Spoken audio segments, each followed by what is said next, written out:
नमो बुद्धाय, सादर जय भीम। साथियों, आज बहुत महत्वपूर्ण विषय पर मैं आपके सामने चर्चा करने के लिए खड़ी हुई हूं। मैं बताना चाहती हूं कि अभी हाई कोर्ट बेंच द्वारा जो पिछड़ी जाति के आरक्षण के लिए जो जजमेंट आया है, इस जजमेंट से पूरे भारत के पिछड़े वर्ग, दलित वर्ग, जनजाति वर्ग, महिला वर्ग आज चिंतित है, दुखी है कि हमारे पिछड़े वर्ग का अधिकार खत्म किया जा रहा है। सुप्रीम कोर्ट ने एक जजमेंट दिए थे कोरोना काल में कि पिछड़ी जाति के आरक्षण का कोई मौलिक अधिकार नहीं है, और तभी से ये बीजेपी आरएसएस की सरकार एक साजिश करके उस कानून को पूरे भारत में लागू कराना चाहती है, जिसको अभी हाई कोर्ट बेंच ने जजमेंट दिया है। तमाम पिछड़े वर्ग के और अन्य वर्ग के लोगों ने कोर्ट में रीट किया, तभी से कोर्ट में रीट हो गया और उसका जजमेंट आया है। ये बीजेपी आरएसएस की सरकार संविधान विरोधी सरकार है, आरक्षण विरोधी सरकार है, बहुजन समाज के कानून विरोधी सरकार है।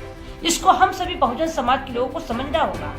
जब इलेक्शन आता है तो इलेक्शन के मौके पर हिंदू मुस्लिम, भारत पाकिस्तान, मंदिर मस्जिद कह करके तमाम तरीके से साजिश करके चैनलों द्वारा, सोशल मीडिया द्वारा समाज में भ्रम फैलाया जाता है, और इलेक्शन के मौके पर इन पिछड़ी जाति के लोगों को हिंदू के नाम पर, धर्म के नाम पर, मंदिर के नाम पर वोट लेकर के वो सत्ता में आते हैं, और सत्ता में आते ही पिछड़ी जाति, अनुसूचित जाति, जनजाति के आरक्षण और उनके अधिकारों को खत्म करने की लगातार साजिश कर रहे हैं।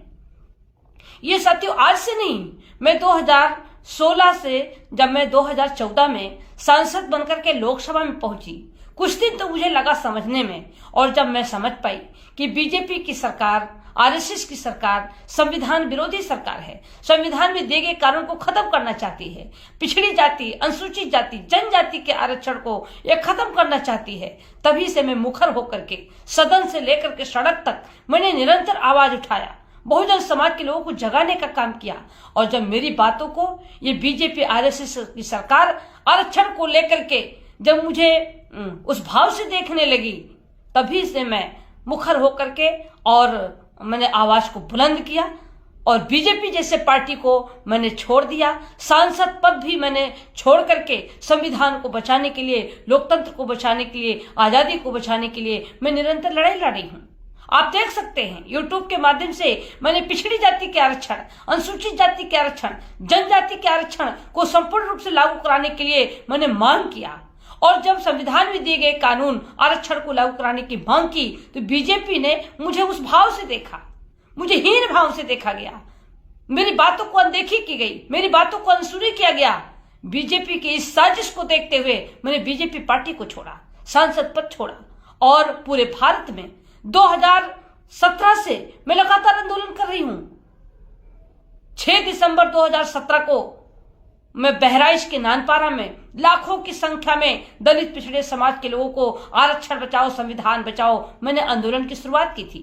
और 1 अप्रैल को लखनऊ में मैंने बहुत बड़ा, 2018 में बहुत बड़ी रैली मैंने की थी, और लगातार अभी 26 नवंबर 2021 में उत्तर प्रदेश की राजधानी लखनऊ में कांशीराम स्मृति उपवन में मैंने बहुत बड़ी रैली की थी, जिस रैली में बाबा साहब अम्बेडकर जी के पौत्र प्रकाश अम्बेडकर जी आए थे, कांशीराम साहब जी की बहन स्वर्ण कौर जी आई थी, और लगभग 105 संगठन के लोगों को मैंने उस मंच पर बुलाया था। और उत्तर प्रदेश में विकल्प के रूप में मैंने अखिलेश यादव जी को चुना था। पूरे उत्तर प्रदेश में हमने बहुजन समाज के लोगों को मैंने इकट्ठा करने की कोशिश की, लेकिन जो लोग एक मंच पर आए, विकल्प के रूप में अखिलेश को चुना, और जिन लोगों ने नहीं माना उनकी जमानत भी जनता ने जब्त करा दी। आप लोगों ने देखा होगा। तो उत्तर प्रदेश में जिस तरीके से 2022 में हम लोगों ने विकल्प चुना था, उसी तरीके से 2024 में बीजेपी का विकल्प या तो बहुजन समाज बने, और या तो विकल्प के साथ हमें खड़ा होना होगा। इसलिए कि 2024 में अगर बीजेपी की सरकार पुनः बनती है तो हम संविधान को नहीं बचा पाएंगे। अधिकार को नहीं बचा पाएंगे, आरक्षण को नहीं बचा पाएंगे। हमारा सारा बहुजन समाज के लिए जो संविधान अधिकार है ये सब खत्म करते जा रहे हैं। आपने देखा कि बाबा साहब डॉक्टर भीमराव अंबेडकर जी ने तमाम विभाग बना करके और आरक्षण दे करके पिछड़ी जात, अनुसूचित जात, जनजात और महिलाओं के लिए जो उन्होंने अधिकार दिए थे, नौकरी दिए थे, रोजगार दिए थे, ठेके में अधिकार दिए थे, वो सारा अधिकार खत्म कर दिया गया। सारा विभाग को सरकारी विभाग से प्राइवेट कर दिया गया। प्राइवेट सेक्टर में आरक्षण की व्यवस्था स्वतः खत्म हो गई। ऐसी स्थिति में हम बहुजन समाज के लोगों को जागने की जरूरत है, सोचने की जरूरत है। कब सोचेंगे? जब हमारा सब कुछ खत्म हो जाएगा तब सोचेंगे। साथियों, आज हम सभी बहुजन समाज के लोगों को एक मंच पर आने की जरूरत है।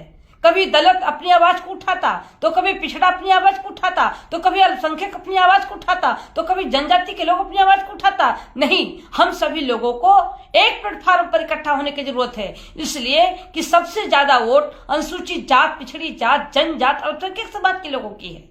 हम जिस दिन एक मंच पर आ जाएंगे उस दिन बीजेपी बहुत दूर होगी सत्ता से, और हम भारत के बहुजन समाज के लोग हम भारत की कुर्सी, प्रधानमंत्री की कुर्सी पर होंगे। और जिस दिन भारत की प्रधानमंत्री की कुर्सी पर हमारा बहुजन समाज का बंदा होगा उस दिन भारत का संविधान लागू होगा, आरक्षण संपूर्ण रूप से लागू होगा, संविधान में दिए गए कानून संपूर्ण रूप से लागू होगा। इसके लिए हमको एकजुट होने की जरूरत है। अपना ईगो खत्म करें, अपना घमंड खत्म करें। और हम लोगों ने तो तय किया है कि संविधान को बचाने के लिए चाहे जो भी परिस्थितियों का सामना हमें करना पड़े हम झेलेंगे, लेकिन संविधान को बचाने के लिए हम लड़ाई लड़ेंगे।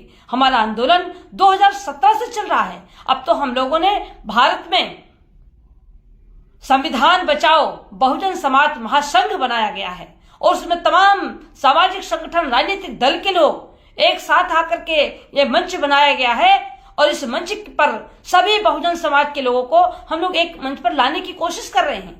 6 दिसंबर 2022 को हम लोगों ने रामलीला ग्राउंड में, दिल्ली के रामलीला ग्राउंड पर हम लोगों ने बहुत बड़ी रैली की। उसमें ओबीसी समाज, एससी समाज, एसटी समाज के लोग वहां उपस्थित हुए। सबको एक मंच पर लाने की कोशिश की गई। और 26 नवंबर 2022 को दिल्ली के जंतर मंतर पर संविधान बचाओ आंदोलन के भी हम लोगों ने किया, जिसमें तमाम सामाजिक संगठन, राजनीतिक दल के लोग एक मंच पर आए और सरकार को आगाह किया गया कि अगर संविधान में दिए गए कानून को अगर आप साजिश की तरफ ऐसी तरीके से खत्म करने की कोशिश की तो इसका मुंहतोड़ जवाब हम लोग देंगे।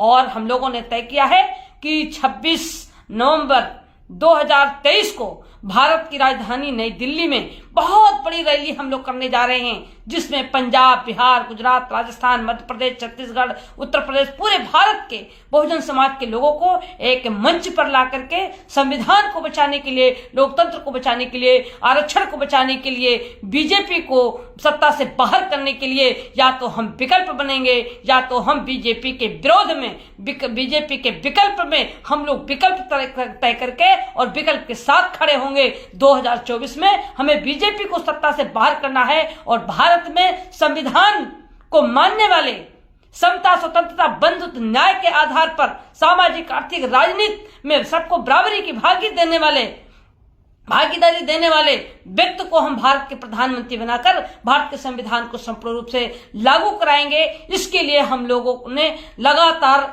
ये हम लोग लड़ाई लड़ रहे हैं, हमारा आंदोलन जारी है। आप लोगों से अपील करेंगे कि सभी बहुजन समाज के लोग संविधान बचाओ बहुजन समाज महासंघ में आकर के और इस आंदोलन को गति दें, आंदोलन को तेजी से पूरे भारत में करने की जरूरत है। इसी अपील के साथ आप लोग ने हमारी बात को इस सोशल मीडिया के माध्यम से और चैनलों के माध्यम से पूरे भारत में पहुंचाने का कार्य करें। मैं तो संविधान को बचाने के लिए, लोकतंत्र को बचाने के लिए, बहुजन की आजादी को बचाने के लिए मैंने सांसद पद छोड़ा है, बीजेपी जैसे पार्टी को छोड़ा है, अपना परिवार को छोड़कर संन्यास रूप में आकर के और पूरे भारत में बहुजन समाज को जगाने का काम कर रही हूं। जागो साथी, हमारा भारत का संविधान खतरे में है, आरक्षण खतरे में है, बहुजन की आजादी खतरे में है, बाबा साहब की दी गई संपत्ति हमारा खतरे में है। इस संपत्ति को बचाने के लिए, अपनी आजादी को बचाने के लिए हम सब सब लोग एक मंच पर आए। इसी आशा विश्वास के साथ मैं अपनी बारी को विराम देती हूं। जय भीम, जय भारत, नमो बुद्धाय।